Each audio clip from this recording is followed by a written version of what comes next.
Hey guys, tonight we ease into a world where the streets are suddenly not as quiet as they once were. You picture yourself on a cobblestone lane in a small American town around the turn of the 20th century.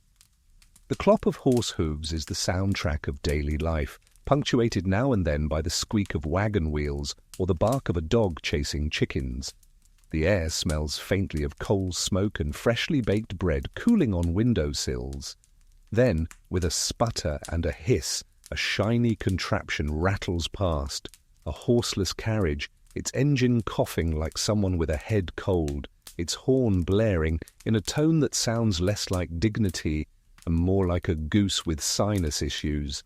You're not sure whether to laugh or duck, but one thing is clear: life is never going to sound the same again. Automobiles begin trickling into American towns in the early 1900s, often owned only by the wealthiest families. Neighbors would gather to gawk, shaking their heads as the machines bounced along unpaved roads. "You probably won't survive this," some muttered, half joking, half genuinely convinced that any fool willing to ride in such a thing was practically signing their will.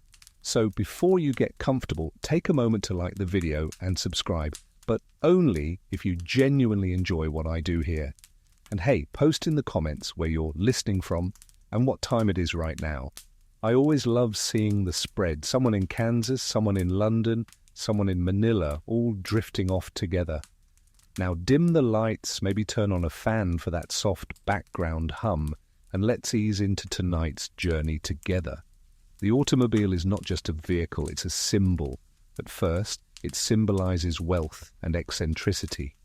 Picture you, hat pulled low, watching the town banker's son rattle past in a gleaming roadster.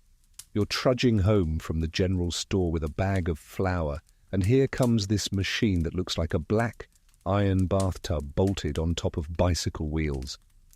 The banker's son waves smugly, and you feel a strange mix of envy and disbelief. Some folks say the automobile is just a fad, like roller skates or patent medicine cures for baldness. Historians still argue whether the first appearance of cars brought more excitement or more resentment. By 1908, the world shifts. That's when Henry Ford introduces the Model T, and suddenly, cars aren't just for the rich. They're for you, your neighbor, maybe even your cousin with the questionable mustache. With assembly line production cutting costs, the shiny machines roll out in numbers no one could have imagined. For the first time, ordinary families could afford to dream of owning one. Imagine yourself saving every penny from a factory wage, knowing that with enough overtime you might swap your tired horse for something that smells of oil and gasoline instead of hay. And then there's the noise. Horses neigh politely, cars growl, backfire, and belch smoke. Your grandmother wrinkles her nose as the exhaust drifts toward her laundry line. Your uncle mutters that nothing good comes out of a machine that farts louder than a mule. Yet children chase behind, delighted by the clatter, already dreaming of the day they'll sit behind the wheel. There's also the issue of speed. Cars can actually outrun gossip. A horse trot around town leaves you plenty of time to nod to neighbors and maybe exchange a word at every porch. But roar past in a car at 20 miles per hour, yes, only 20, though it feels like lightning at the time, and suddenly you're anonymous, sealed in your machine, gone before Mrs. Thompson can even scold you for forgetting your Sunday hat. Some town elders mutter that the automobile will destroy community bonds, turning young people into reckless ghosts on wheels. The first paved roads begin to stretch outward, and with them, so do possibilities. Suddenly, courting couples are not confined to the parlor, with stern parents watching from across the doily-covered table. No, now there's a gleaming machine waiting outside, humming softly like a dragon eager to run. A drive out of town promises freedom, secrecy, and adventure. But in these early years, the car is still mostly a spectacle, a shiny thing that makes heads turn and debates flare in the local newspaper. Quirky tidbit.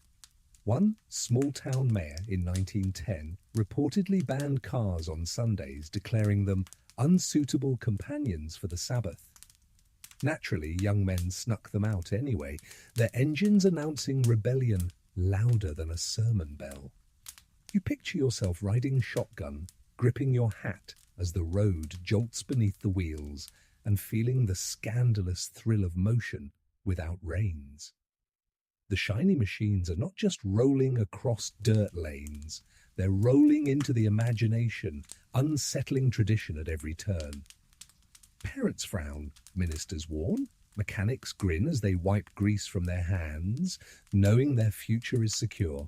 And you stand at the curb, heart fluttering, torn between skepticism and longing.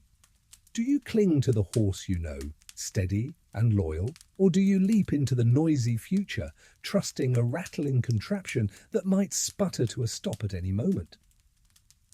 The automobile has arrived, and with it, the stage is set for love, danger, and more than a few questionable decisions to play out on four wheels. The parlor, the porch, the church, social, these spaces will soon compete with the open road, but right now, you just stand and stare, half amused, half hypnotized, as the shiny machines on the street promise that life and dating will never be the same again. You climb into the passenger seat of an early automobile, its leather still stiff and smelling faintly of oil and glue. The seat squeaks beneath you, and the whole machine vibrates as though it has a pulse of its own. The driver, maybe a neighbor's son, maybe someone you've secretly admired, cranks the engine with a grunt, and suddenly you're both jolted forward with a roar that makes pedestrians scatter like chickens. You hold onto your hat, eyes wide, laughter bubbling up in your throat because you've never moved this fast without a horse pulling you. This is where gasoline romance begins, not in candlelit parlors with parents eavesdropping from the next room, but in rattling machines barreling down dusty roads. The automobile doesn't just shorten distances, it stretches the imagination. For the first time, you and your companion aren't bound by the familiar walking paths of town. A 5-mile radius used to feel adventurous. Now, with enough gas and nerve, you can double or triple that before supper. And here's the mischief, the car gives you privacy in motion. In a horse-drawn buggy, the rhythm of hooves and creak of wood leave little doubt about where you are and how long you've been gone. But in a car, windows rattle, the motor hums, and conversations blend into the mechanical thrum. It's practically a soundtrack designed to drown out whispers and laughter. Historians still argue whether the automobile really revolutionized dating or merely sped up changes that were already brewing. Either way, young couples quickly discovered the back seat wasn't just for extra passengers, it was for extra possibilities. By the 1910s, moralists were panicking. Articles in local newspapers warned that cars were the chariots of ruin, carrying youth away from the watchful eyes of home. Ministers thundered from pulpits that the automobile was leading good girls into temptation. You imagine yourself slipping into the seat anyway, cheeks flushed, because the car isn't just transportation, it's rebellion with a steering wheel. There's a mainstream fact worth noting here. The automobile became the #1 venue for dates by the 1920s. It replaced the old calling system, where suitors visited homes under parental supervision. Cars gave young people not just a new way to travel, but a new way to define romance itself. The road became the date, the drive itself an event. And then there are the quirks. In some towns, boys weren't allowed to drive girls without a chaperone. So inventive couples found ways to make an aunt ride along, only to drop her at the grocery store and pick her up later. One legend even tells of a young woman who brought her little brother as a cover, only to bribe him with candy to stay quiet while she held hands in the front seat. The sensory details are delicious. The smell of gasoline clings to your clothes, and the wind tangles your hair.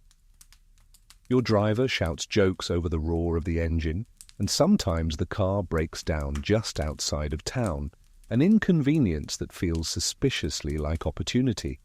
A flat tire or overheated radiator suddenly means more time together on the side of the road. You're both laughing, grease on your fingers, pretending not to notice how much closer you're sitting. Scholars debate whether this freedom made dating dangerous or simply more honest. Without the parlor, without the parental gaze, young people had to rely on judgment, or lack thereof. And yet, you can sense how thrilling it must have been. Imagine taking a long drive beneath a moonlit sky, headlights flickering weakly against the dark, your heart pounding faster than the pistons firing under the hood. Of course, the jokes write themselves. A horse might bring you home at a steady pace, but a car might bring you home late, covered in dust and grinning like someone who'd just discovered the secret to happiness, and maybe in desperate need of another peppermint to mask the smell of gasoline breath. The automobile was never just a machine. From the moment you climb in, the world outside blurs, and inside that cramped little box of leather and metal, romance feels alive, risky, and oddly unstoppable. The town whispers, the parents fret, the ministers scold. But you're not listening. You're listening to the hum of the engine, the laughter of your companion, and the sudden awareness that dating has slipped out of the parlor and onto the open road. You return from that breathless ride with your cheeks still warm, and you can almost hear the front porch creak as parents lean forward, waiting for the crunch of tires on gravel. The clock in the parlor ticks louder than usual, and the lace curtains twitch. It's not just curiosity, it's worry, because with every trip in the automobile, young couples are slipping further from the radius of parental control. Parental panic, you realize, is practically an art form in this new age. For generations, courtship has been a supervised dance. The parlor, the family dinner, the Sunday picnic, always under the vigilant gaze of elders. But now, with a rattling Ford parked outside, all those rituals wobble like a rocking chair missing a leg. You imagine a father muttering to himself, "If I can't see what they're doing, how can I know they're behaving?" That sentence alone sums up 1,000 sleepless nights in the 1910s and 1920s. Mainstream fact. By the early 1920s, psychologists and social commentators were already writing papers on how cars accelerated the pace of intimacy. No more slow courtship steps. Instead of months of polite conversation, romance could leap forward during a single spin down a dirt road. And parents weren't wrong to notice it truly did transform the timeline of relationships. But the quirky tidbits are even juicier. One etiquette columnist actually suggested that fathers should ride in the back seat of every automobile date for propriety. Imagine that. You're driving through town trying to hold a meaningful conversation, and your father clears his throat behind you like a grumpy co-pilot. Of course, young people found workarounds, drop dad off at the barber, loop around the block a few dozen times, then return with a smile and a story about traffic delays. Historians still argue whether this parental panic was justified or whether it was simply the same fear recycled every generation, the fear that youth today are somehow wilder than youth yesterday. But you can picture the tension. Mothers wring their hands at the kitchen table, whispering that the automobile practically puts temptation on wheels. Fathers stand with arms crossed, eyeing the driveway like it's a battlefield. And yet, the more they resist, the more determined young couples become to test those limits. The sensory details linger. You walk back into the parlor after your ride, hair tousled, shoes dusty, the faint tang of gasoline clinging to your coat. Your parents sniff the air like bloodhounds. "Long drive?" they ask, tone heavy with suspicion. You nod, pretending to stifle a yawn. Inside, your heart is still racing with the memory of laughter and headlights slicing through the night. Of course, there's comedy in the paranoia. One small-town rumour mill once claimed that cars were responsible for 90% of engagements and 100% of broken curfews. Another joke going around was that the Ford Model T didn't stand for touring, but for temptation. You chuckle because you can see how the humour was a shield against genuine anxiety. But beneath the laughter lies the truth. Parents no longer controlled the pace or setting of their children's romances. Instead, the car had stolen that authority, turning the road into the new chaperone, or perhaps the new accomplice. You imagine the sharp divide of generations, the older folks clinging to the parlor, the younger flocking to the freedom of four wheels. And you, caught between them, can't help but feel the tug. The safety of tradition on one hand, the thrill of motion on the other. Parents panic, but hearts keep racing, and the automobile keeps humming. Love, once sheltered by lace curtains and ticking clocks, is now roaring down the street, and no amount of porchlight lectures can bring it back. The sun dips low, and you hear it before you see it. The faint buzz of engines, the laughter of teenagers, the smell of sizzling meat and malted milkshakes drifting across the evening air. Welcome to the new stage of romance, the drive-in diner. You pull into the gravel lot, headlights sweeping across rows of gleaming cars, each parked like theatre seats in a production where every couple is both actor and audience.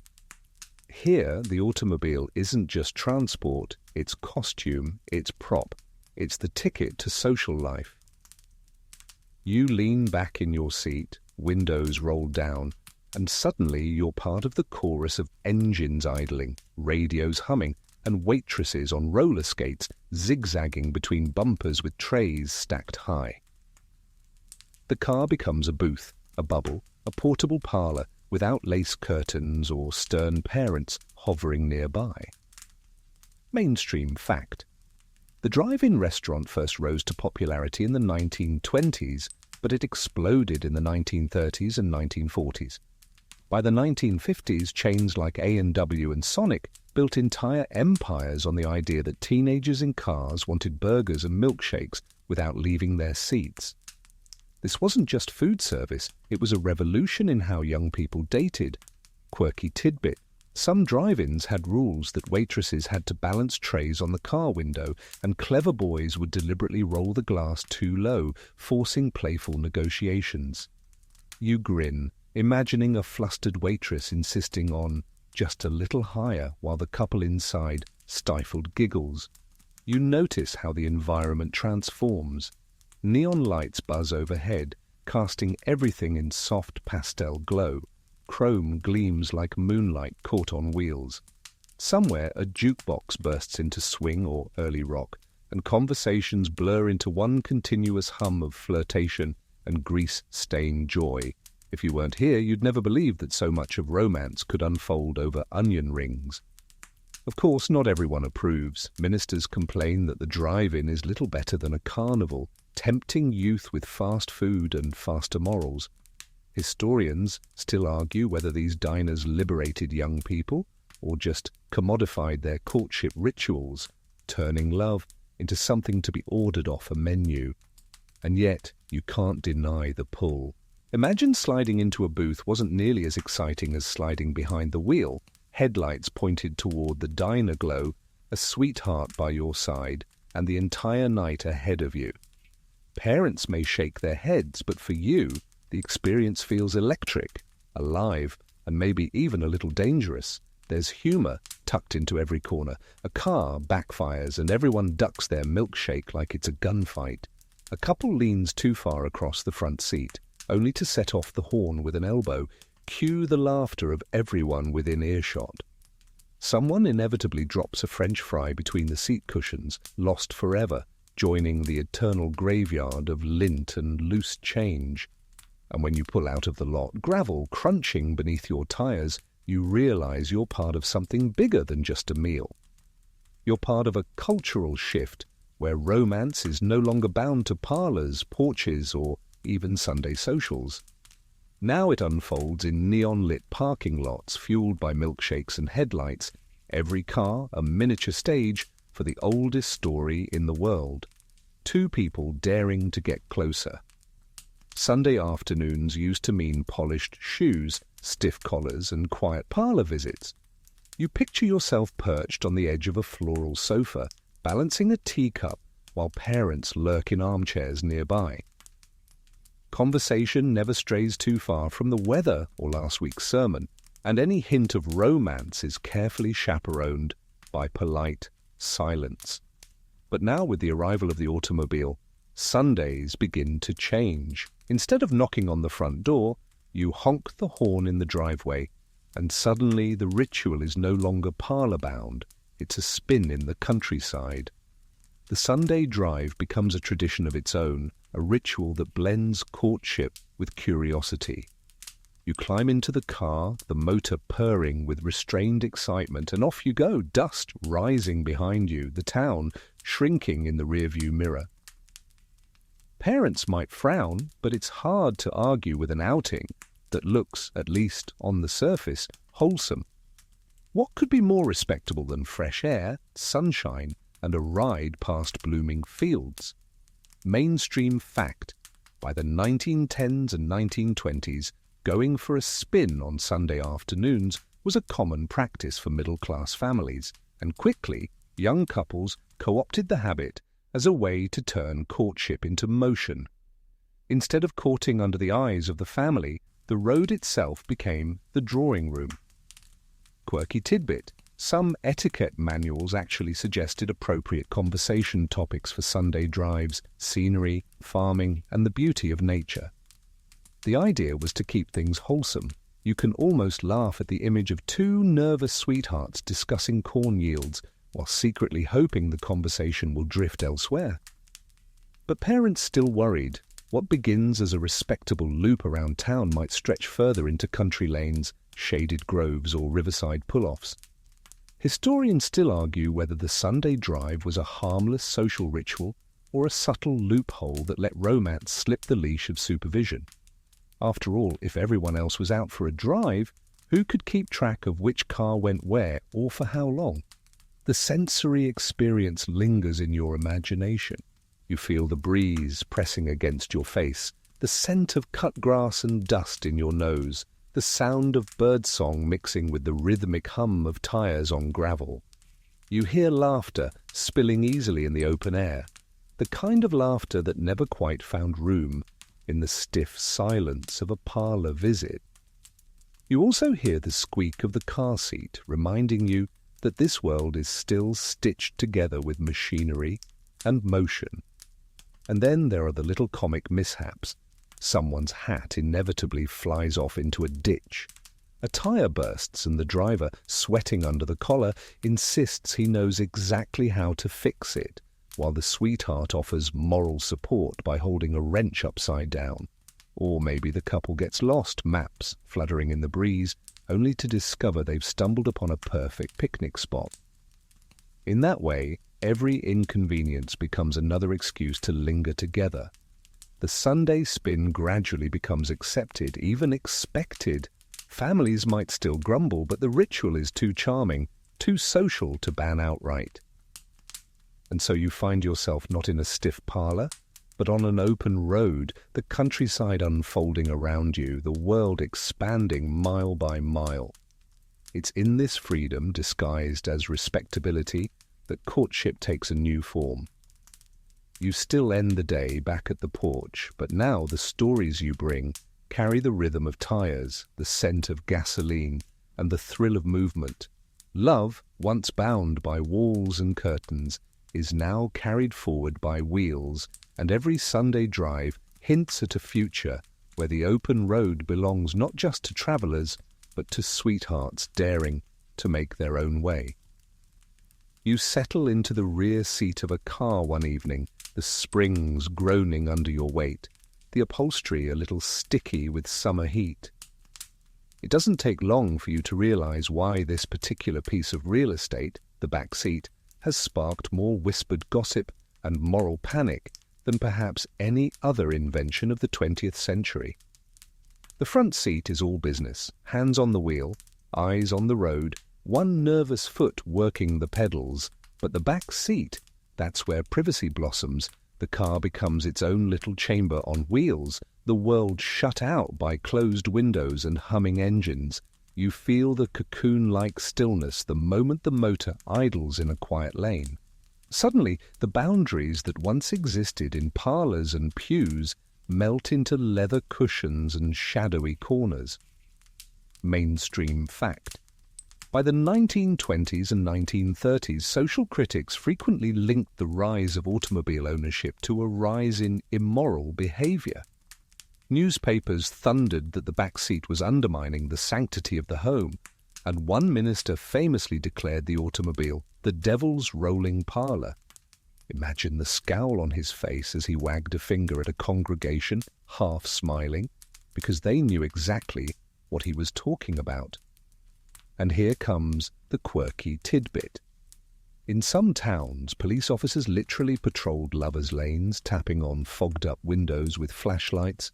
Stories circulated of bashful couples straightening collars, smoothing skirts, and inventing the world's most awkward excuses.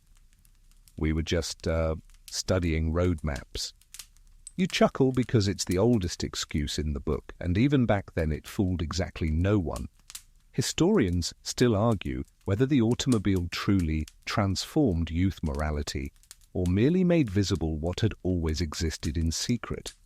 After all, the hayloft, the riverbank, or the porch swing under starlight had long been sites of teenage rebellion.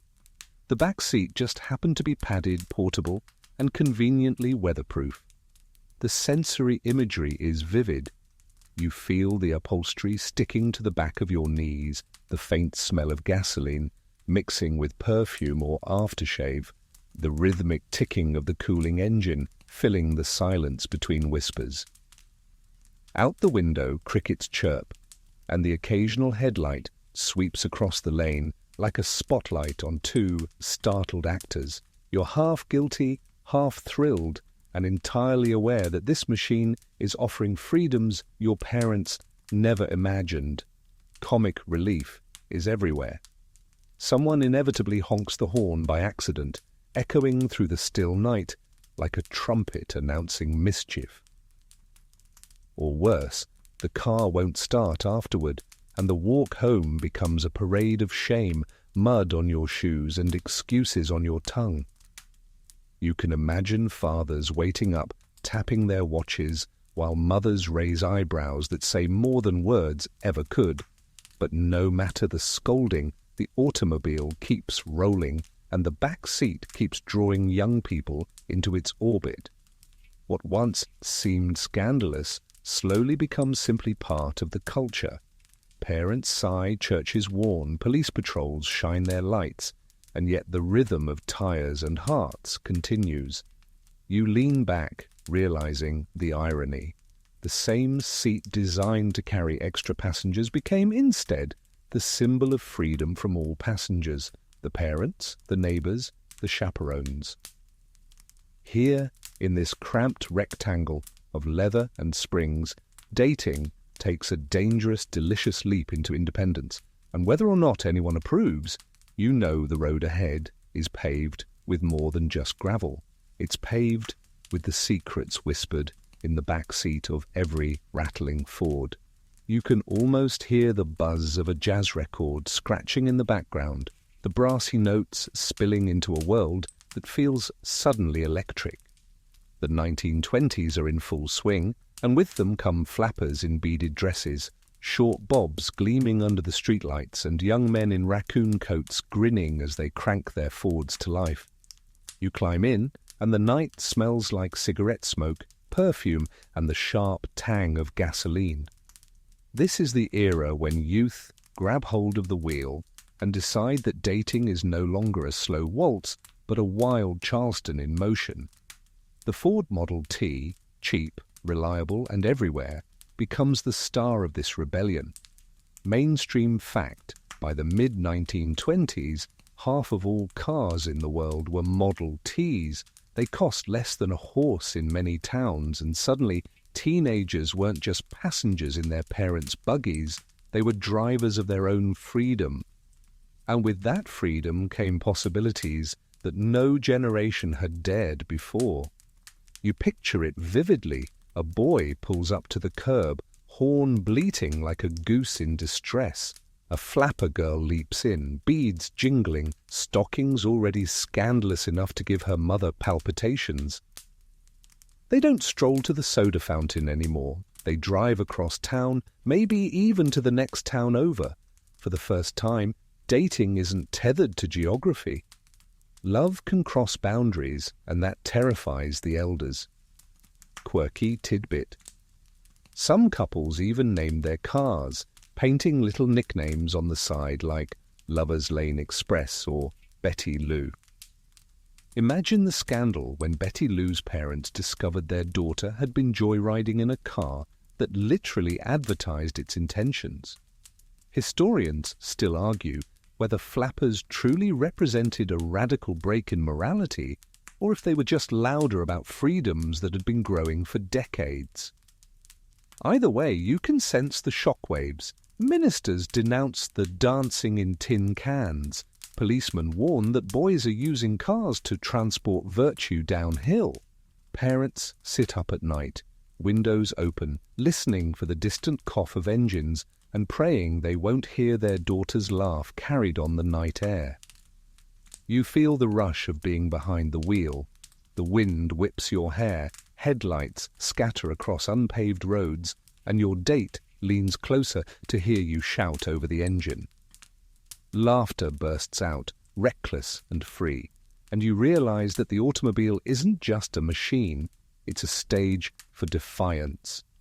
And the comedy practically writes itself. Tires blow out in the middle of nowhere, and the couple ends up hitching a ride with a farmer whose cow takes up more room in the car than they do. Or maybe the driver forgets how to double clutch, and the car lurches so violently that both passengers end up tangled in each other's arms, a mishap that nobody is really in a hurry to correct. The flapper era is loud, bold, and unapologetic, and cars are the perfect partner in crime. You lean back, eyes closed, imagining the headlights streaking past, the jazz pouring from a crackling radio, the thrill of knowing that you're living in a time when tradition is unraveling at 30 miles per hour. And you know this much, dating will never return to the parlor as long as the open road stretches ahead. You picture a church steeple rising above a quiet town, its bell tolling across rooftops. For generations, the church has been the anchor of community life, the place where neighbors gather, where reputations are built, and where marriages are blessed. But now, something else hums louder than the hymns, the steady purr of engines lining up outside. The automobile hasn't just disrupted families, it's unsettling chapels too. You stroll into a Sunday service in the 1920s and notice pews half empty. Some families are still inside, but the young people, they're outside, polishing chrome and checking tire pressure. You smile because you know the truth. As soon as the service ends, instead of lingering for socials in the church basement, they'll be off on a joyride. The chapel competes with the chassis and it's not winning. Mainstream fact. By the 1920s, religious leaders openly worried that automobiles were stealing youth from church-sponsored socials, which had long been the central space for meeting potential spouses. The old model was clear: ice cream socials, hymn sings, supervised picnics. But now the car allows couples to skip all that, disappearing into the countryside with no hymnal required. Quirky tidbit. One Methodist newsletter in 1926 actually described cars as portable dance halls that whisked young people away from wholesome Christian fellowship. It's a phrase so dramatic you can't help but chuckle, picturing a Model T bouncing down a gravel road with a banjo strumming in the back seat. Historians still argue whether the automobile truly weakened the influence of churches over dating or whether it simply gave youth another option alongside the traditional ones. But you can see the tension. Ministers thunder from pulpits that God watches everywhere, even in a parked Ford. Parents nod in solemn agreement, though secretly they know their warnings sound flimsy against the lure of headlights and the whisper of an open road. You imagine the scene vividly. The choir sings a final hymn, voices lifting toward the rafters.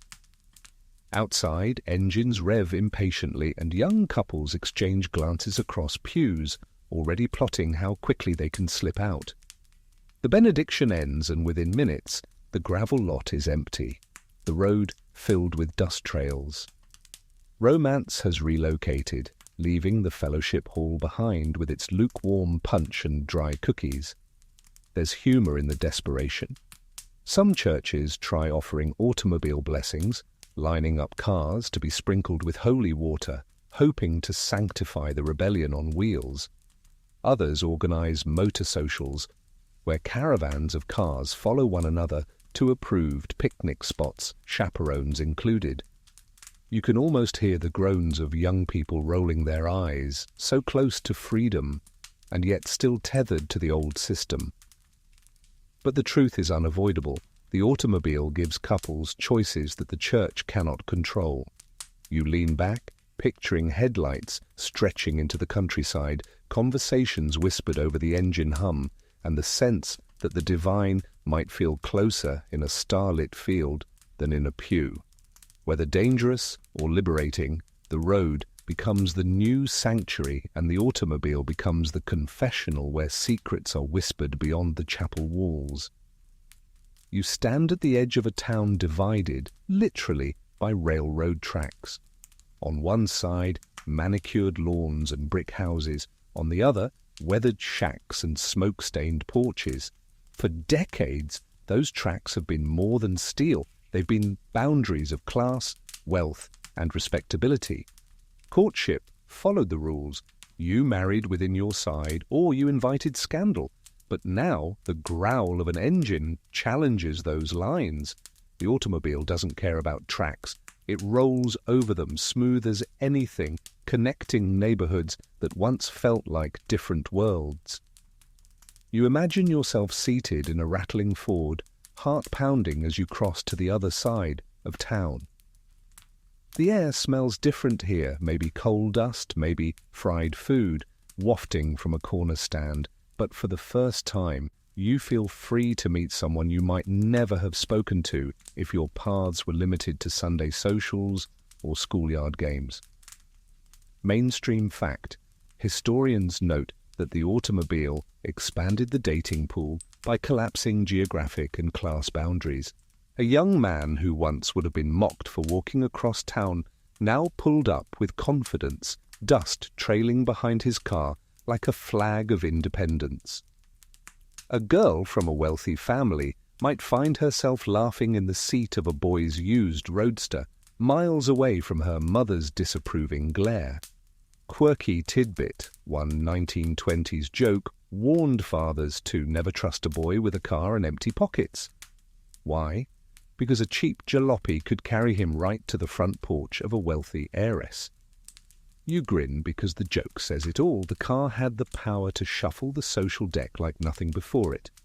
Historians still argue whether automobiles genuinely broke down class barriers or simply disguised them under the illusion of mobility. After all, a shiny Packard wasn't the same as a dented Model T, and the brand of car you drove often advertised your place in the pecking order. But even so, the road allowed encounters that would have been unthinkable in the era of horse-drawn routines. You can sense the thrill, headlights slicing across dark fields, laughter spilling into the night, two people daring to ignore the invisible lines that had defined their parents' world. The road whispers possibilities that feel both dangerous and exhilarating.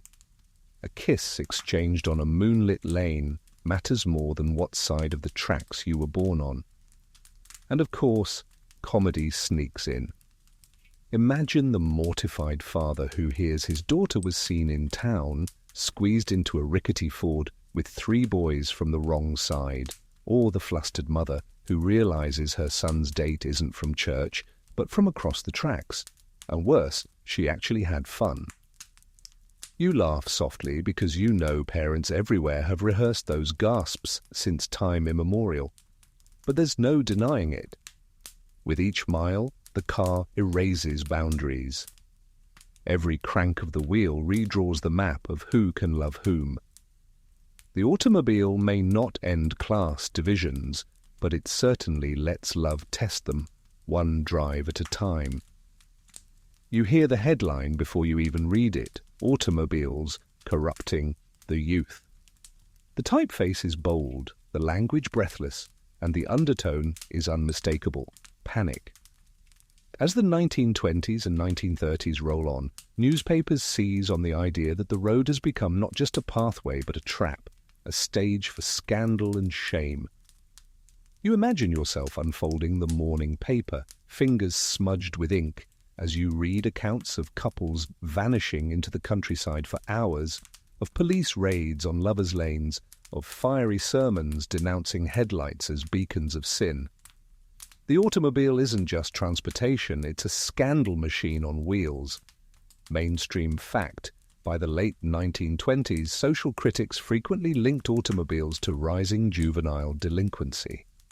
Headlines warned of roadside crime waves, where young men supposedly used cars to lure girls into danger. The truth was often exaggerated, but fear sold newspapers, and nothing sounded more sensational than dangerous road dates. Quirky tidbit: one small-town paper ran a story about a couple caught kissing in a stalled Ford. The headline: "Car trouble sparks moral breakdown." You chuckle at the absurdity. Imagine a flat tire being blamed for society's collapse. Still, the story travelled far, adding fuel to the fire of suspicion. Historians still argue whether these headlines reflected genuine social upheaval or were simply media-driven hysteria, much like today's panics over smartphones or social media. But you can feel the tension. Every time a couple drives past the town square, whispers rise like dust. Where are they going? What are they doing? Should we be worried? The sensory details are easy to picture. A newspaper stand clatters as papers fly off the shelf, boys snatching them up to read the scandalous bits aloud. Parents shake their heads at breakfast tables, coffee cooling in their cups, while teenagers smirk behind toast. Out on the road, engines hum innocently, unaware of the moral baggage being loaded onto their trunks. And of course, the comedy leaks through. A stern headline might warn of immoral escapades in parked automobiles. But what it doesn't mention is that half the time the couples were too busy swatting mosquitoes, spilling soda on their clothes, or struggling with stubborn gear shifts to enact much mischief. You can't help but laugh at the mismatch between moral panic and messy reality. Still, the word dangerous sticks. See, the automobile becomes a symbol of youth slipping the leash, of freedom misused, of romance gone rogue. And as you sit in the passenger seat, headlights glowing against a dirt road, you feel the weight of it, the suspicion, the whispers, the thrill. For every mile you drive, you're not just moving through space, you're driving straight into the pages of tomorrow's scandal sheet. You grip the dashboard as the car rattles over county lines, wheels humming like a hymn to freedom. Beside you sits someone with eyes that flicker with the same mix of mischief and resolve. Tonight isn't just another drive. Tonight, it's an escape. You're not heading to a soda fountain or a diner. You're heading toward a courthouse where no parents, no pastors, and no town gossips can interfere. Elopement has existed for centuries, but the automobile transforms it from fantasy into a very real, very reachable possibility. Before, a couple dreaming of running off together had to rely on horses, trains, or sheer audacity. Now, with a full tank of gas and steady nerves, the road becomes an accomplice, You picture yourself darting down back roads, headlights dimmed, heart pounding as every mile puts more distance between you and disapproving parents. Mainstream fact: Nevada and Kentucky became hotspots for quick marriages in the early automobile age. States with lax residency requirements and no waiting periods drew young couples like moths to headlights. A courthouse clerk in Reno once joked that Fords were as common at weddings as bouquets. Quirky tidbit. In one famous 1920s case, a couple in Illinois borrowed a neighbor's car for an afternoon spin, only to return 2 days later with rings on their fingers. The poor neighbor spent the interim explaining to police why his Ford had gone missing. You can practically hear his exasperated sigh. Historians still argue whether the automobile truly increased elopements or simply made them more visible. After all, secret marriages had always existed, but the speed and independence of cars undeniably gave young lovers an edge.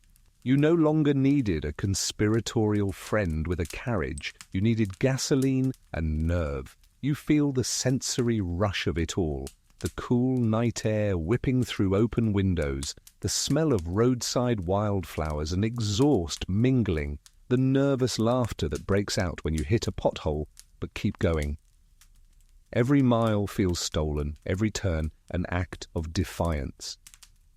The courthouse ahead gleams faintly, its windows lit, a beacon of forbidden promise. And comedy, as always, sneaks in. Some eloping couples were caught not by police but by mechanical failure, radiators boiling over, engines refusing to crank, leaving them stranded halfway to freedom. Imagine the sheepish faces as parents pulled up in their own car, headlights glaring like judgment itself. Yet for every failed attempt, countless others succeeded. You return to town with a spouse beside you instead of a sweetheart, and the automobile has carried you across a threshold tradition once guarded fiercely. The porch lights might still burn in disapproval, but it's too late. The road gave you wings, and the courthouse stamped its approval. You lean back, imagining all those hurried vows, all those rings exchanged under the faint smell of gasoline, and realize the automobile didn't just make dating dangerous, it made love unstoppable. The car idles at the edge of a quiet lane, its headlights cutting weak beams through the dark. You lean forward because you already know what happens next. Out of the shadows comes a flashlight beam, sharp and sudden, bouncing against the glass. A knock on the window. A gruff voice. "Evening, folks. Everything all right in here?" This is policing passion, 1920s style. In towns across America, sheriffs and city cops suddenly find themselves in a new kind of cat-and-mouse game. They aren't just chasing bootleggers or breaking up bar fights anymore. No, they're patrolling the back roads and lovers' lanes, where couples use cars as both carriage and cocoon. Mainstream fact by the mid-1930s, moral patrols became a regular feature in many towns. Officers reported that their Saturday night duties often included cruising country lanes, checking parked cars, and dispersing teenagers lingering after hours. It wasn't exactly a glamorous assignment, but it became routine. Quirky tidbit: some police departments even kept logs of suspicious automobiles. Imagine the paperwork. 10:47 p.m., Model T, parked near Mill Creek. Occupants claimed to be bird-watching, in the dark, without binoculars.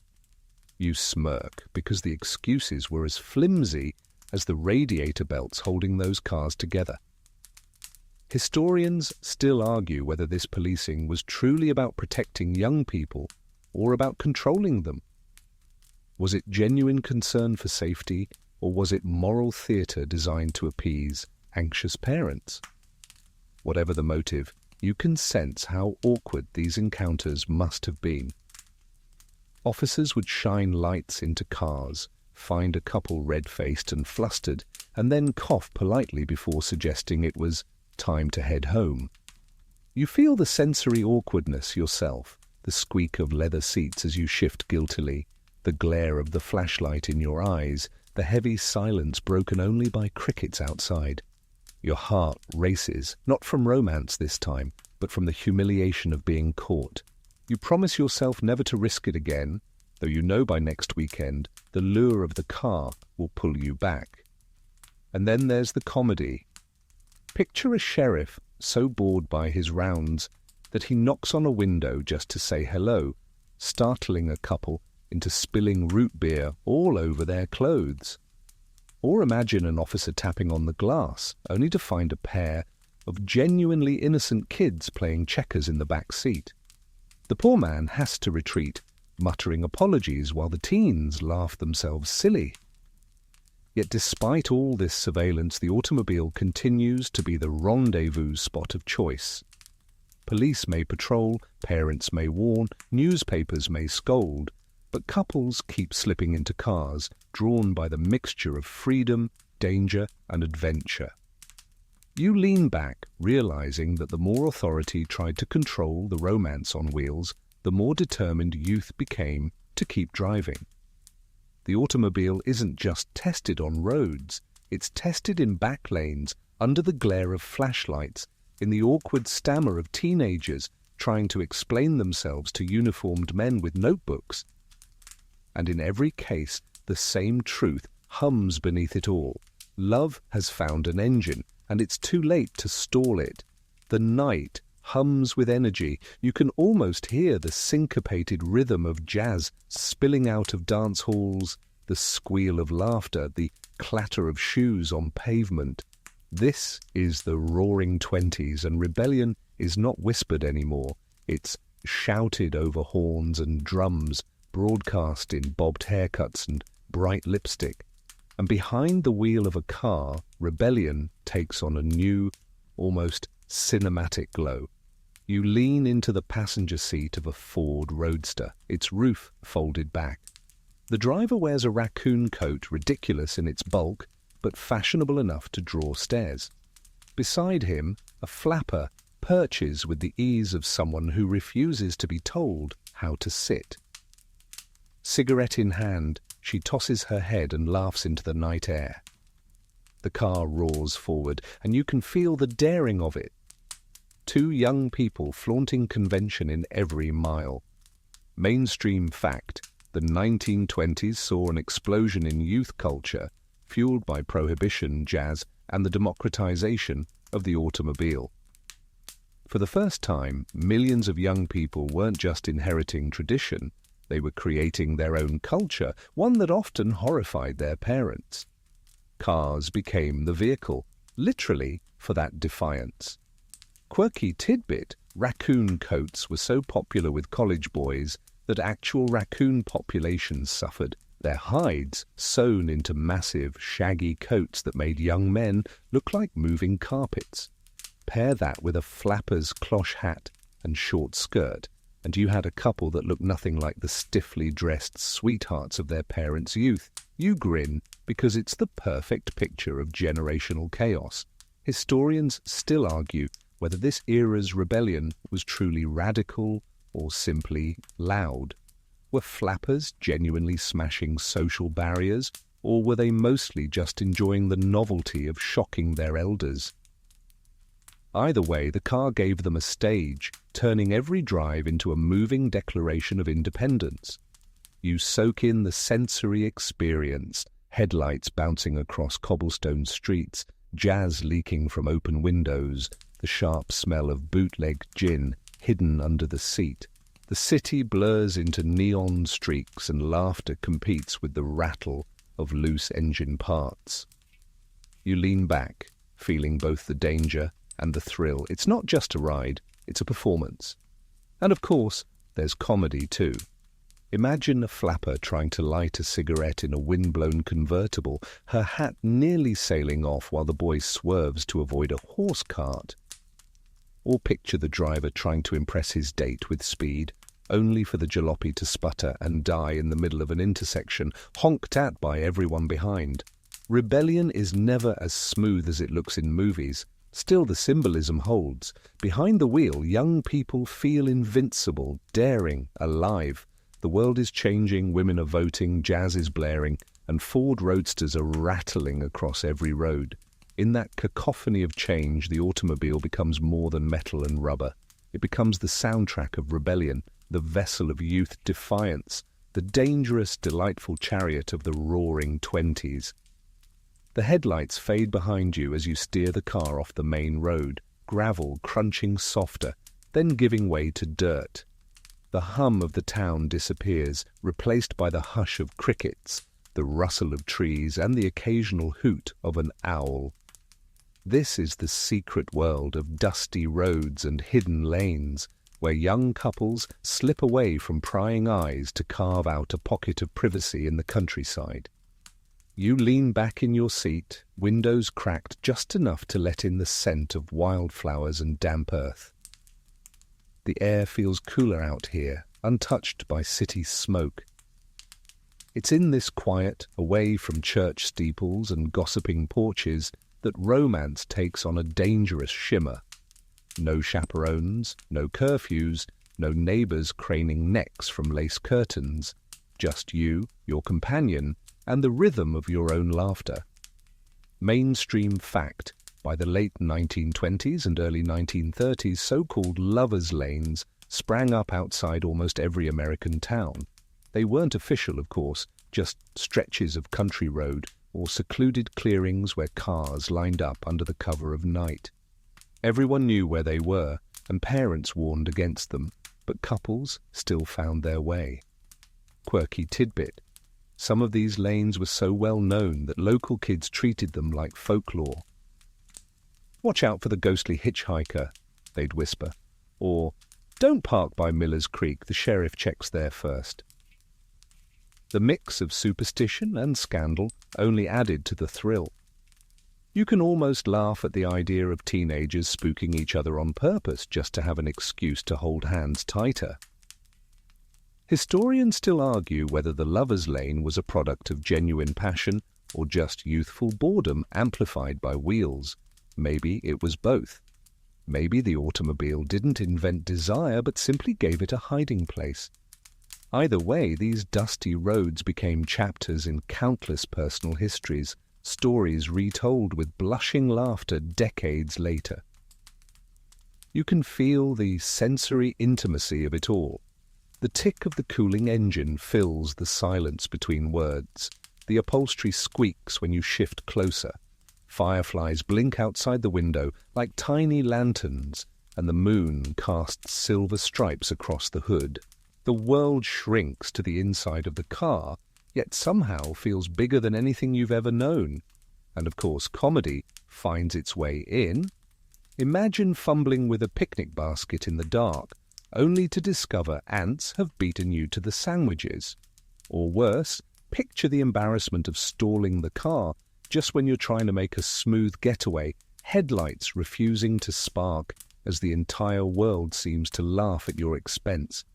Still, you can't deny the allure.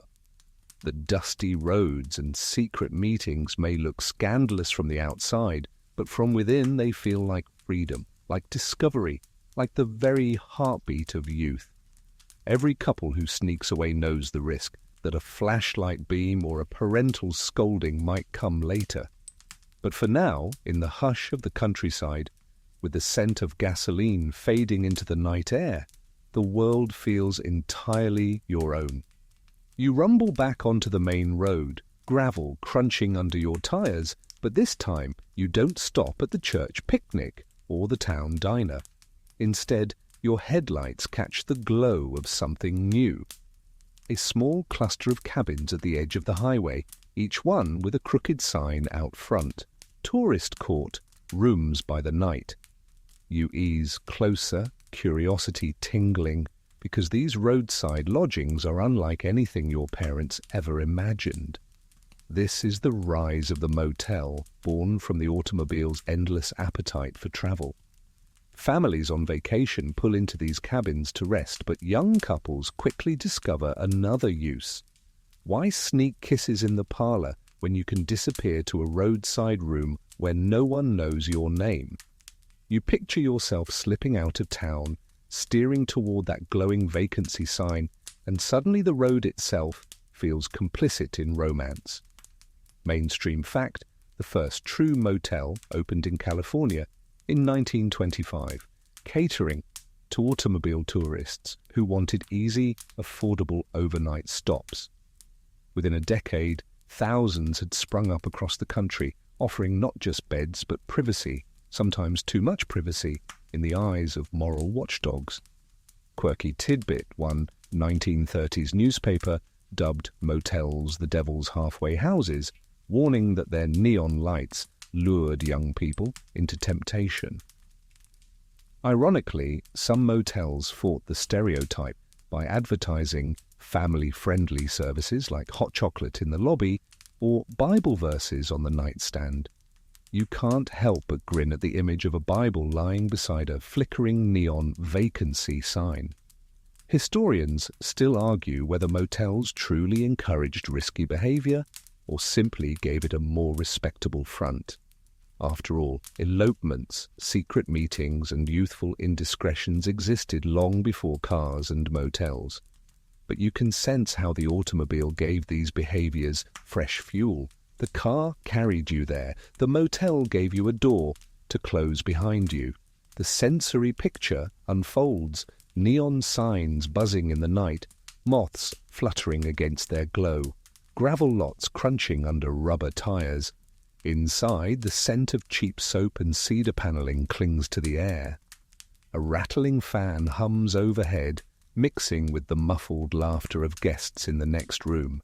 You lean back, realizing how strange and thrilling it must have felt to step into a space designed not for community but for transients, for people who came and went without explanation.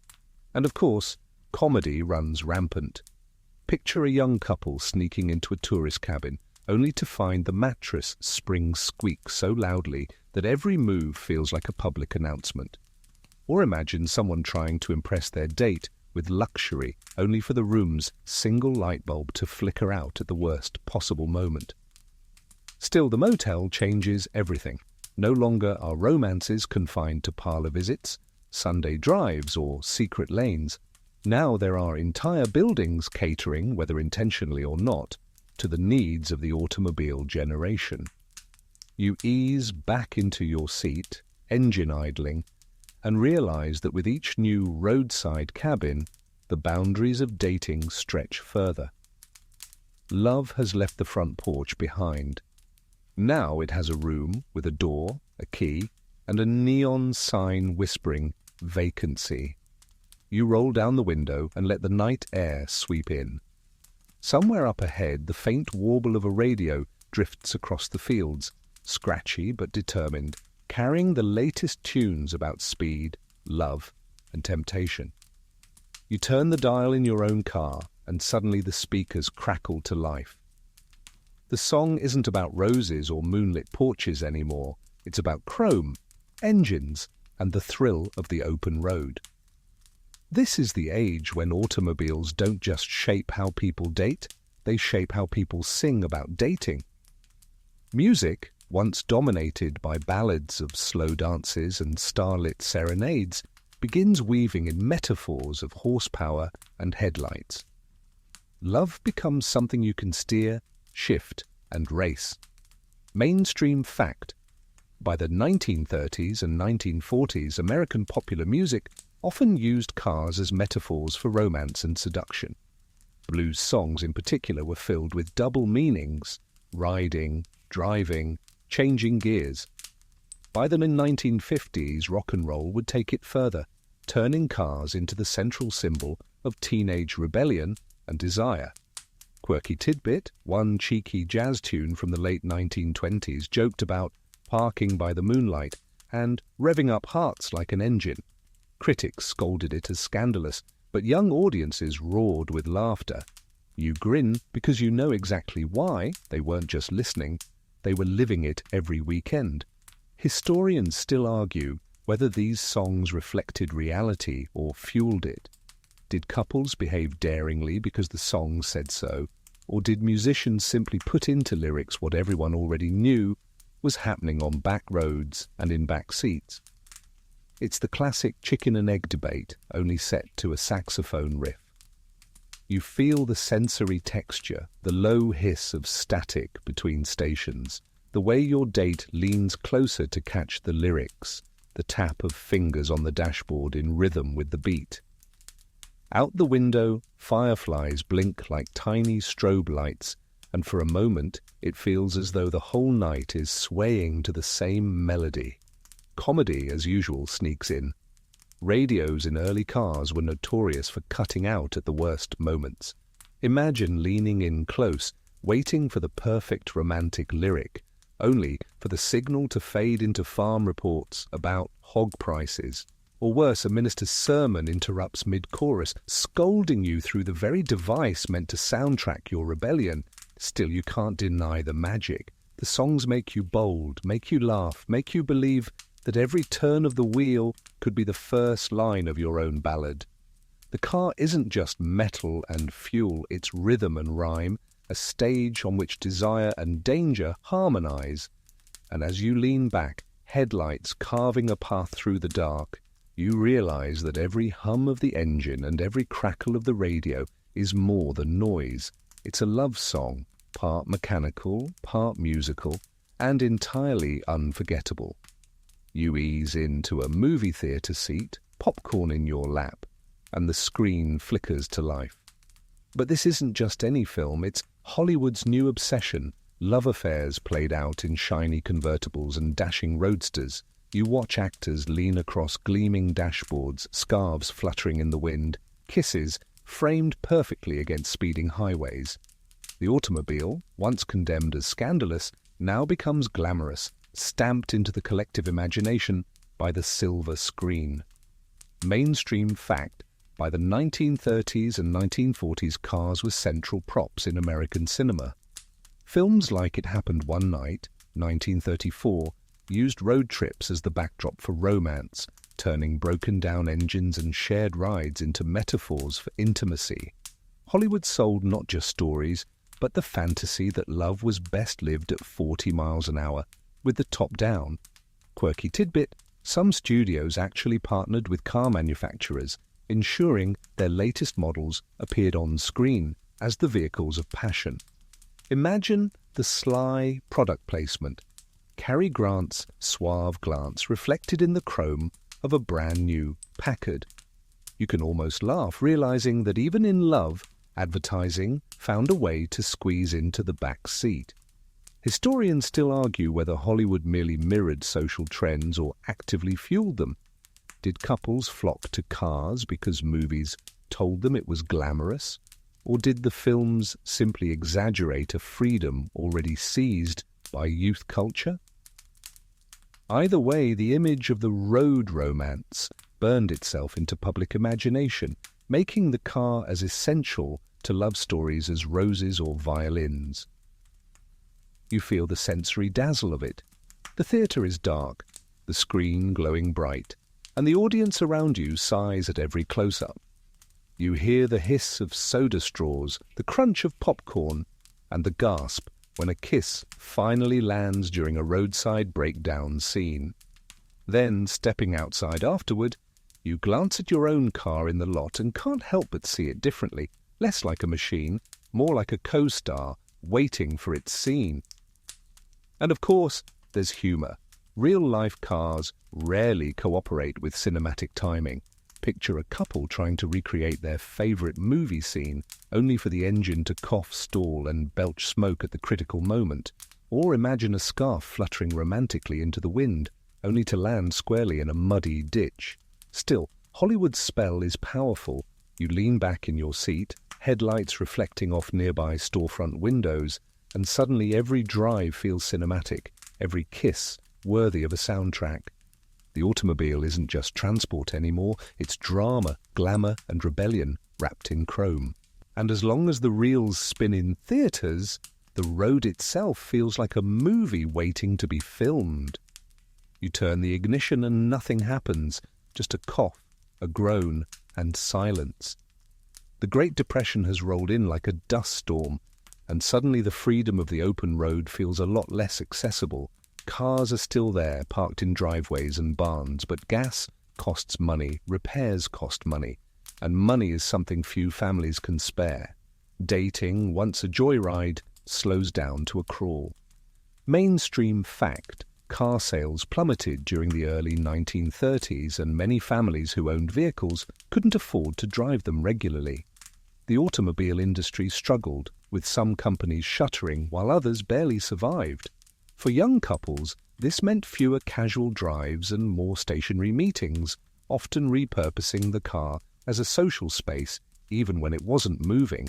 Quirky tidbit: some thrifty families actually hitched horses to their broken-down cars, turning them into makeshift wagons nicknamed Hoover carts. You chuckle, picturing a young couple setting out for romance in a car pulled by a mule. The ultimate irony of modern love slowed to medieval pace. Historians still argue whether the Depression dampened dating innovation or merely reshaped it. With less access to gasoline and maintenance, the spontaneous road trip became rarer, but the car remained a symbol of aspiration. Couples who could still afford a few gallons of fuel found their vehicles even more precious, a stage for brief escapes from hardship, a reminder of independence in a time when so much felt out of control. You sense the mood shift. The countryside roads are quieter, headlights fewer, but the silence makes every drive more intimate. You feel the weight of patched tires under you, the smell of stale upholstery mixed with worry, and the knowledge that this trip might be the only one for weeks. Even a short loop around town feels like luxury. And yet, even in hardship, comedy creeps in. Picture a boy carefully planning a romantic drive, only to discover halfway through that he's out of gas, and his date has to help push the car back into town. Or imagine a girl teasing that if the car doesn't make it, at least your singing voice can carry me home. In lean years, humor becomes fuel too. Still, the automobile refuses to vanish from courtship. Couples adapt. They might park outside a scenic overlook, sharing sandwiches wrapped in yesterday's newspaper. They might take slower drives, conserving fuel, but savoring every mile. The car remains more than a machine. It's a fragile promise that freedom and love can still exist even when wallets are empty. You lean back, listening to the engine's uneven hum, feeling both the fragility and resilience of the moment. The Great Depression slows everything, yes, but it doesn't stop the heartbeat of romance. The car may not roar like it did in the Jazz Age, but it still whispers, softly, stubbornly, that love finds a way, even when the road grows rough. You smell gasoline before you even turn the key. Wartime changes everything, and suddenly every gallon feels like gold. World War II sweeps across continents, and back home, young couples must navigate not just the usual nerves of courtship, but the sharp limits of rationing. You climb into a car, ration stamps folded neatly in the glove box, and you know every mile tonight is borrowed. Mainstream fact: during the 1940s, gasoline rationing was strict. The government issued A, B, or C stickers for car windshields, determining how much fuel a driver could buy. A stickers, the most common, allowed only 3 to 4 gallons a week, barely enough for basic errands. For couples, this meant that joyrides and long drives became rare luxuries. Quirky tidbit: soldiers on leave often borrowed or bartered for gas coupons, using them not to commute to work but to take sweethearts out on desperately precious dates. One GI wrote in a letter that he spent his last ration ticket not on groceries, but on one slow drive under the stars with the girl I wanted to remember. You smile because you can feel the weight of that choice. Historians still argue whether wartime rationing strengthened romance by making every outing sacred, or weakened it by shrinking opportunities for young people to meet freely. Either way, the scarcity sharpened every moment. A single Sunday drive could carry the significance of a dozen pre-war dates. You picture the sensory details. The car rattles as usual, but the ride feels quieter, more deliberate. You notice the faint perfume of your date's hair, the tick of the dashboard clock, the whisper of tires conserving every turn. Outside, the blackout curtains of houses keep the town dim, stars brighter than you've ever seen. You lean closer because you know this drive won't last long, and the comedy of scarcity, it's there too. Imagine two teenagers carefully mapping their route to stretch 3 gallons of gas, only to get lost and waste half a tank finding their way back. Or a soldier nervously explaining to a stern gas attendant that yes, this date really was war work. Yet behind the humour is tenderness. Wartime compresses time. Every date could be the last before deployment. Couples who might once have courted leisurely now move faster, proposals whispered before shipping out, promises sealed in quick drives around town. The automobile, once accused of making dating too wild, now becomes a fragile lifeline of normalcy in a world turned upside down. You lean back, eyes closing as the car hums down a rationed road, headlights dimmed to comply with wartime orders. Each mile feels like both rebellion and devotion. And though the tank will soon run dry, the memory of this drive, of holding hands in the dark, of laughing at nothing, of believing for one brief moment that love could outrun war, will last far longer than the fuel. The war ends and suddenly the world feels wide open again. You slide into a brand new car, sleeker, shinier, and far more comfortable than the rattling Fords of your parents' day. The GI Bill is changing everything. Veterans come home with education benefits, new jobs, and the dream of owning houses with garages. And what good is a garage without something to park in it? The automobile, once rationed and rationed again, now multiplies across suburbia like daisies after rain. Mainstream fact. By the late 1940s and early 1950s, automobile ownership skyrocketed in America. Suburban development was built around cars, wide driveways, 2-car garages, highways stretching out of cities. Dating expanded too. Couples could meet across towns, across suburbs, across entire counties, because suddenly everyone had wheels. Quirky tidbit. Some young men actually polished their cars more carefully than their shoes before a date.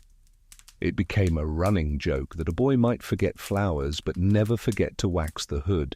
In fact, car polish ads in the 1950s often marketed directly to bachelors, promising that a shiny car means she'll say yes. You grin at the thought of romance hinging on chrome reflections. Historians still argue whether the post-war boom in automobiles liberated women by granting mobility or reinforced gender roles by making cars the new measure of male status. Either way, you can see how the automobile became as essential to romance as the bouquet or the corsage. The boy with the best ride often got the most attention, but the girl who could drive herself had something rarer still: independence. You picture the sensory world of suburban drives. Fresh asphalt smells sharp under the sun. Streetlights glow in neat lines, guiding you past identical ranch houses with tidy lawns. Inside the car, the upholstery is smoother, the radio louder, and the hum of the engine softer than the war-battered jalopies of a decade before. A date now feels less like rebellion and more like luxury. And of course, the comedy continues. Picture a nervous young man bragging about his new convertible, only for the automatic roof to jam halfway up in a sudden rainstorm. Or imagine a girl sliding gracefully out of a polished car, only to catch her dress on the door handle, laughter dissolving the moment's glamour. But the bigger picture is this. Automobiles are no longer rare, no longer scandalous.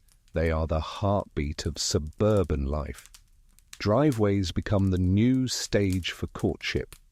The boy honks once, and the girl steps out while her parents wave from behind curtains, resigned but smiling. No lectures this time, because by now everyone understands that dating without a car feels almost impossible. You lean back, listening to the quiet hum of post-war roads, and realize the irony. Once feared as dangerous, automobiles are now symbols of prosperity and stability. Yet beneath the chrome and polish, the same thrill remains, the possibility that a single drive could change everything, that the open road still hums with danger, adventure, and love. You turn off the suburban streetlights and head toward a massive gravel lot glowing with giant screens and the faint aroma of popcorn. The post-war boom has given couples not only cars but also a brand new destination, the drive-in theatre. You roll in, headlights dimmed, as attendants in crisp uniforms wave you toward rows of speaker poles. Around you, hundreds of cars form neat lines, each one a private theatre box with a front row view. The novelty is irresistible. Movies, used to mean crowded auditoriums, whispers, scolded by ushers, and shared armrests. But now, you can watch a film from the comfort of your own car. The upholstery is softer, the air smells faintly of popcorn mixed with motor oil, and the privacy feels deliciously subversive. This is not just cinema, it's courtship by projector light. Mainstream fact: by the 1950s, the number of drive-in theaters exploded across the United States, peaking at over 4,000 locations. Teenagers flocked to them, turning Friday nights into rituals of cars, movies, and romance. For many, the drive-in was less about the film and more about the company inside the vehicle. Quirky tidbit: some managers tried to counter the make-out reputation of drive-ins by programming long double features, hoping teenagers would actually watch. Instead, couples joked that the second movie was just bonus time. One even advertised itself with a wink: come for the movie, stay for the memories. Historians still argue whether drive-ins democratized entertainment or simply commercialized teenage rebellion. Were they wholesome family spaces with cartoons and hot dogs, or dens of distraction where the plot on screen was rarely the main attraction? The truth probably lies somewhere in between, half cinematic wonder, half cultural loophole. You sense the sensory details as vividly as if you're there: the crackle of the tinny speaker hanging on your car window, the glow of headlights as latecomers inch through rows, the chorus of horns honking when the film reel jams, and through it all, the muffled giggles, whispered jokes, and hands finding each other in the dark. Comedy thrives here too. Imagine a couple trying to look romantic while a swarm of mosquitoes sneaks through the open windows, or a driver accidentally draining his car battery by leaving the lights on, forcing everyone to push his vehicle out while the whole lot watches. Still, you can't deny the magic. On the big screen, cowboys ride across desert plains, detectives chase shadows, lovers embrace under starlit skies. But in your own car, another story unfolds. Smaller, quieter, maybe sillier, but far more personal. By the end of the night, you realize the real film isn't up there in the flicker of light. It's right here, in the rumble of your engine, the warmth of the seat beside you, and the feeling that dating has found yet another dangerous, delightful stage in the glow of the drive-in. You slide into a car where chrome glints like jewelry, the dashboard polished to a shine, and every detail screams style. The 1950s and early 1960s are an era of spectacle where dating isn't just about who you're with, it's about what you're driving. The automobile becomes a fashion accessory, as essential as a polka dot dress or a slicked-back pompadour. Mainstream fact: after World War II, automakers leaned into style and consumer desire, producing cars with tail fins, candy-colored paint, and gleaming chrome. Dating culture absorbed this aesthetic instantly. A car was no longer just transportation, it was a rolling advertisement for taste, prosperity, and charisma. For many teenagers, pulling up in a Pontiac or Chevy was practically a social introduction. Quirky tidbit: some couples coordinated outfits with their cars. Think of a girl in a polka dot skirt matching the red and white two-tone of her boyfriend's Chevrolet Bel Air. Photographers loved capturing these pairings, and soon they appeared in advertisements, blurring the line between fashion magazine and car brochure. Historians still argue whether this emphasis on cars as symbols of identity empowered teenagers with self-expression or simply pushed them deeper into consumerism. Were cars truly about freedom, or were they just chrome-coated billboards for conformity? Either way, you can see how deeply aesthetics wove into courtship. You imagine the sensory experience, neon lights from a diner reflecting in gleaming hoods, the smell of hairspray mixing with gasoline, the squeal of saddle shoes on gravel as couples race to their cars after the jukebox plays their song. Inside, the bench seat offers closeness, the radio croons Buddy Holly or Elvis, and you lean back, feeling the beat of music and heart sync together. Comedy finds its place here too. Picture a boy trying to impress his date with a perfect parallel park, only to scrape the curb and stall the engine. Or imagine a girl sliding across a slick bench seat into her date every time he takes a corner too fast. Half embarrassing, half hilarious. But beneath the humor there's glamour. The car is no longer just a machine or even a stage for rebellion. It's fashion itself, an extension of the couple's image. You lean back, headlights catching sequins and chrome alike, and realize that in this moment, dating is as much about sparkle as it is about romance. The car doesn't just carry you to your date, it is the date, a shimmering, rolling promise that the night will be as stylish as it is unforgettable. You grip the steering wheel, but tonight you're not worried about fashion or music. You're worried about the red and blue lights flashing in your rearview mirror. By the 1950s, as teenagers filled highways with chrome and horsepower, highway patrols began muttering that cars weren't just carrying romance, they were carrying danger. Too many joyrides ended in ditches, too many dates turned into headlines about accidents. And at the heart of every lecture was the same suspicion. Young lovers were too distracted by each other to keep their eyes on the road. Mainstream fact, highway safety campaigns of the 1950s and 1960s frequently targeted teenagers, warning that reckless driving plus romance equals tragedy.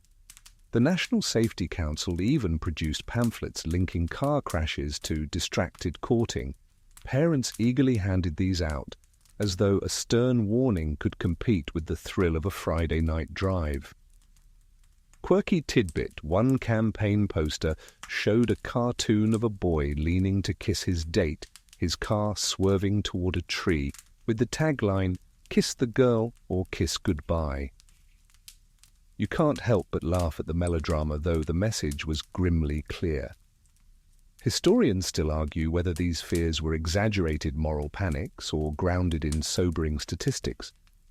After all, car accidents did rise sharply as more teenagers took to the roads. But was love the culprit, or simply inexperience and cheap gas combined with speed-hungry machines? The debate still idles like an engine at a stoplight. You imagine the sensory details, the buzz of cicadas outside, the hum of tires on asphalt, the way the dashboard light glows faintly as you sneak a glance at the person beside you. Then the blinding flash of a patrol car's spotlight in the rear window, scattering your nerves like spilled coins. The officer taps on the glass, clearing his throat, and your heart sinks as you try to look innocent while wiping milkshake stains off your lap. And there's comedy in the tension. A couple might insist they pulled over just to stargaze, only for the officer to notice the windshield fogged thicker than the night sky. Or a driver, eager to impress, revs his engine at a green light, only to stall in front of the patrol car, humiliation complete. Still beneath the jokes lies a serious shift. The car, once the symbol of freedom, is now also a source of danger, a reminder that independence carries consequences. Parents don't just worry about temptation anymore, They worry about twisted metal and hospital visits. You lean back, headlights reflecting in the patrolman's badge, and realize that the romance of the automobile has always been shadowed by risk. Whether it's moral scandal or physical peril, the road carries danger with every turn of the wheel. You slide into the driver's seat, and for once, it isn't the boy behind the wheel. Tonight, it's you, or perhaps another young woman of the 1950s and 1960s, turning the key, gripping the steering wheel and feeling that rush of power that once belonged almost exclusively to men. The car engine hums, and suddenly the air feels different. This isn't just about romance anymore, it's about independence, mainstream fact. By the mid-20th century, more and more women were learning to drive, not just for errands or family duties, but for their own freedom.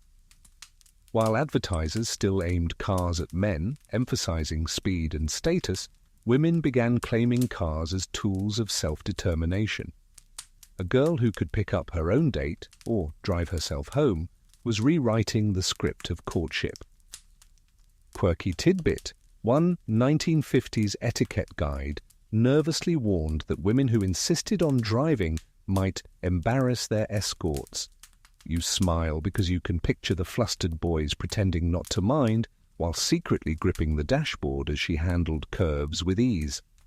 In some towns, the joke was that a lady driver was the ultimate test of a boy's patience and pride. Historians still argue whether women's growing presence behind the wheel represented true liberation or simply another layer of responsibility. After all, some women drove themselves to jobs while still expected to manage home life. Yet for dating, the symbolism was undeniable. The car wasn't just a space where women reacted to someone else's choices. It became a space where they decided where to go, how fast, and how long to stay out. You sense the sensory difference instantly. The seat feels firmer when you're the one steering. The world outside the windshield feels more like a landscape you command rather than pass through. The perfume on your wrist mingles with the sharp scent of gasoline, and the hum of the motor feels like your own heartbeat amplified. When you pull up to the curb, your date looks a little surprised, but also a little impressed, and the comedy practically writes itself. Imagine a girl deliberately grinding the gears just to watch her date squirm, or a young man so flustered at being chauffeured that he tips his hat backward by accident. Picture a father watching from the porch, muttering, "Lord help the boy who can't even drive his own girl." But behind the laughter is something profound. Every time a woman grips the steering wheel, she chips away at generations of assumptions about who leads and who follows. The automobile, once branded a dangerous corrupter of female virtue, now becomes the very tool of female agency. Dating doesn't just happen to her anymore. It happens with her, on her terms, with her foot on the gas. You lean back, headlights washing across suburban lawns, and realize that the road has widened, not just for romance, but for equality. The car carries more than passengers now. It carries the shifting weight of gender power and possibility, one turn of the wheel at a time. You roll past the suburbs and into a world buzzing with guitars, incense, and the faint haze of rebellion.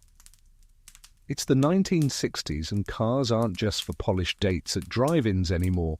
They're vans painted with swirling flowers, buses rattling with laughter, and highways filled with hitchhikers thumbing their way toward nowhere in particular. Dating, if you can even call it that, takes to the open road in a whole new way. Mainstream fact: the counterculture of the 1960s transformed how young people approached relationships, travel, and independence. Volkswagen buses and beat-up station wagons became icons of freedom, carrying not just couples, but entire groups of friends on long, rambling journeys. Going steady could mean piling into a van with a guitar and ending up 3 states away. Quirky tidbit: Some vans were so decorated that they were nicknamed love buses, painted with psychedelic murals of peace signs, hearts, and cartoonish landscapes. One famously had, "If this van's a rockin', don't come knockin'," scrawled across the back, proof that humour and scandal never really left the automobile. Historians still argue whether the rise of road-tripping counterculture expanded dating freedom or blurred it into something more transient and unmoored. Was it liberation or just chaos with wheels? The debate lingers like the smell of patchouli in a second-hand sleeping bag. You feel the sensory swirl of it, the windows cracked open, warm wind blowing in, a Bob Dylan song half drowned by engine noise. A couple leans against each other in the back of a van, bare feet tangled, maps crumpled on the floor. The air smells of campfire smoke and gasoline, a mix of danger and comfort. The highway stretches endlessly ahead, a ribbon of possibility. And of course, comedy is always present. Picture a van so overloaded with friends and dogs that it struggles up hills at 10 miles an hour, passengers leaning forward in unison to help.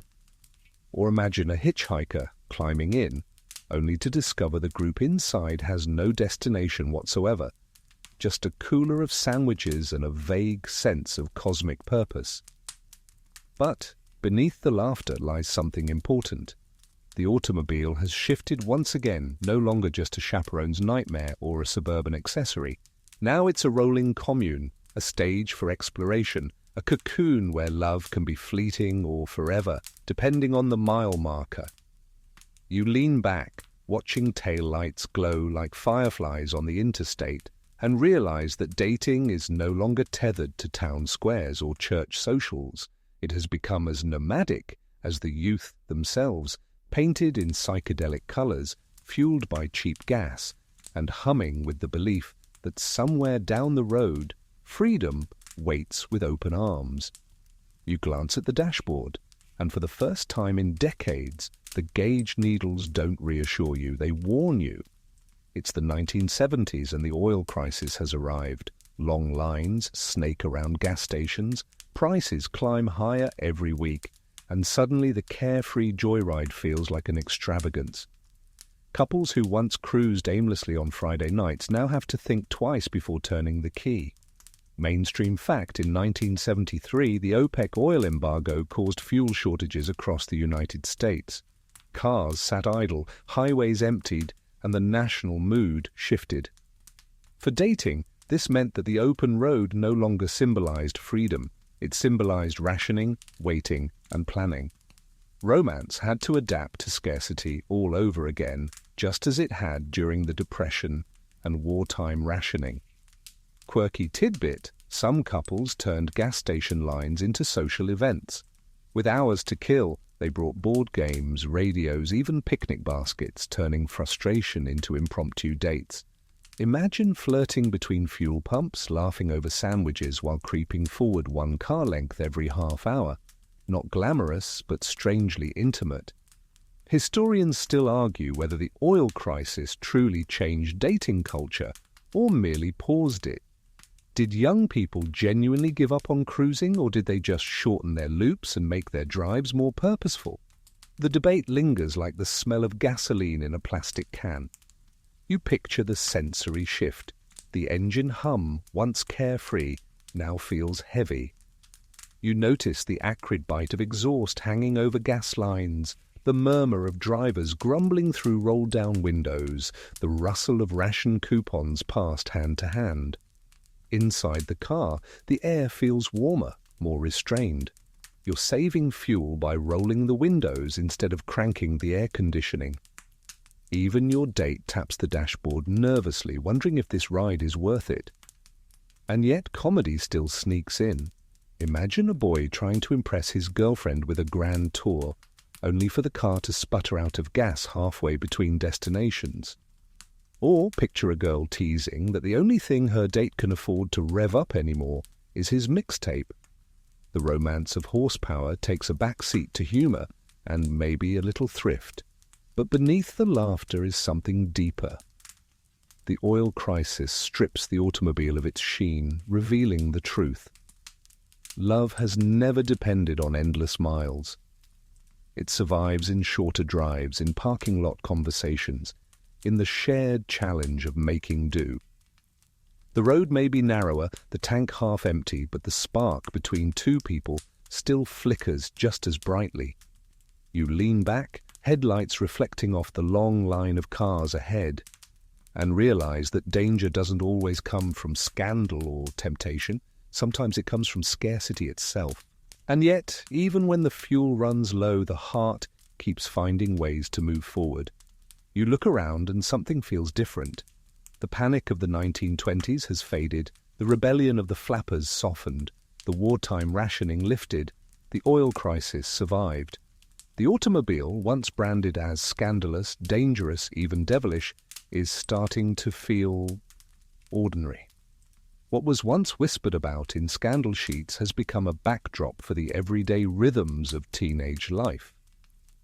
Mainstream fact, by the 1980s, surveys showed that most American teenagers learned to drive as soon as they were legally able, and the car was no longer shocking in courtship. It was expected. Parents might still worry about safety, but they no longer wrung their hands about morality every time a boy pulled into the driveway. Dating had absorbed the car so completely that it felt natural, like pizza on Friday nights or a trip to the mall. Quirky tidbit: high schools began using car culture as a theme for dances and yearbook spreads. Picture balloons shaped like stoplights, cardboard cutouts of convertibles, and kids posing proudly beside their actual vehicles in the parking lot. What had once been scandalous enough to inspire sermons was now kitsch. You can't help but laugh at the reversal. Historians still argue whether this normalization marked the true end of the dangerous automobile, or whether danger merely shifted forms. Did cars lose their power to shock, or did society simply grow comfortable with the risks they introduced decades earlier? Either way, by now the car was stitched into the fabric of adolescence itself. You feel the sensory change. The smell of gasoline is still there, but now it's masked by fast food wrappers crinkling in the back seat. The hum of engines still fills the night, but it's less rebellious roar and more suburban soundtrack. Instead of lovers' lanes, it's mall parking lots, drive-through lines, and cul-de-sacs where headlights sweep across garage doors. And the comedy? Picture a couple trying to find privacy, only for their little brother to tag along in the back seat because Mum said so. Or imagine a boy so proud of his new stereo system that he forgets to talk to his date, spending the whole drive bragging about bass levels. The humor is gentler now, less scandalous, more familiar. Yet beneath the ordinary, something remains. The car may have become background, but the thrill hasn't disappeared completely. A late-night drive still carries whispers of freedom. A kiss in the front seat still feels cinematic, even if the only soundtrack is top 40 radio instead of a jazz saxophone. You lean back, realizing that what once terrified parents has settled into tradition. The automobile is no longer the villain of dating, nor the star. It's the stage itself, dependable and expected. What was once dangerous has become nostalgic, a reminder that every generation finds its freedom somewhere, and for much of the 20th century, that freedom had 4 wheels and a humming engine. You pull into a vast suburban parking lot, sodium lamps buzzing overhead, rows of minivans and compact cars lined up like soldiers. It's the 1980s and 1990s now, and dating has shifted again. No more flapper scandals, no more ration books. Now the car is simply part of the suburban sprawl, yet it still shapes romance in its own quiet way. Mainstream fact: by the late 20th century, malls became the social hubs for teenagers, and cars were the ticket in. The family minivan, the sporty coupe, even the clunky hand-me-down sedan, all were passports to independence. A date often started with, "I'll pick you up at the mall," or ended with two teenagers lingering in the parking lot long after stores closed, headlights winking in the dark. Quirky tidbit: mall parking lots became unofficial proving grounds for teenage drivers. Some kids practiced parallel parking between shopping carts, while others circled endlessly just to show off a sound system blasting Bon Jovi or Tupac. Couples laughed at the ridiculousness, romance unfolding between fast food rappers, and the glow of neon arcade signs. Historians still argue whether this era marked the peak of car culture in dating or the beginning of its decline. Some say cars defined teenage independence more strongly than ever, while others note that suburban design made cars a necessity, stripping them of their rebellious edge. Was a drive to the mall really freedom, or just another chore dressed up as fun? You feel the sensory texture of the time, the smell of fries from a drive-through bag, the bass thumping so hard it rattles the rearview mirror, the squeak of sneakers on asphalt as couples weave between rows of parked cars. Inside, the upholstery is softer, the cup holders sturdier, the radios tuned to stations that shape an entire generation's memories. And the comedy? Picture a date cut short because a parent's minivan refuses to start, leaving two embarrassed teenagers waiting under the mall's fluorescent lights. Or imagine a boy so eager to show off his subwoofer that his date pretends to be impressed, while secretly wondering if her ears will ever stop ringing. Still, there's tenderness here. In the 1980s and 1990s, cars are no longer scandalous. They're simply the vessels that carry youth from one suburban landmark to the next. Yet in the quiet moments, engine idling, fingers brushing across a center console, laughter echoing off empty storefronts, the magic still lingers. You lean back, watching taillights blur red against the night sky, and realize that the automobile, even stripped of its shock value, remains the constant companion of teenage love. From dusty country lanes to mall parking lots, the car is still there, waiting patiently for the next generation to climb in and make memories. You glance at your phone, glowing faintly in the cup holder, and realize the car isn't the first step in dating anymore, it's the second. The 2000s and 2010s bring something new: digital sparks, online matches, text messages that plan the meeting long before an engine turns over. Yet the automobile still lingers in the story, its role changing but never vanishing. Mainstream fact as dating apps, text messaging, and social media reshaped romance, cars became less about scandalous privacy and more about logistics. Rideshares like Uber and Lyft even disrupted the old ritual of "I'll pick you up," shifting the dating script toward convenience rather than chivalry. Still, for many teenagers and young adults, learning to drive remained a symbolic milestone of independence. Quirky tidbit: by the mid-2010s, surveys revealed that fewer teenagers were rushing to get driver's licenses at 16. Some joke that love was now Wi-Fi powered, not gasoline powered. You can almost laugh at the thought of a first kiss, planned in a chat room, but still carried out in the bucket seats of a Toyota Corolla. Historians still argue whether digital tools killed the automobile's role in dating or simply reframed it. After all, even if couples meet online, many of their first adventures still happen on wheels, driving to concerts, grabbing fast food, or winding through city streets late at night. The car might no longer symbolize rebellion, but it still hums along as the backdrop.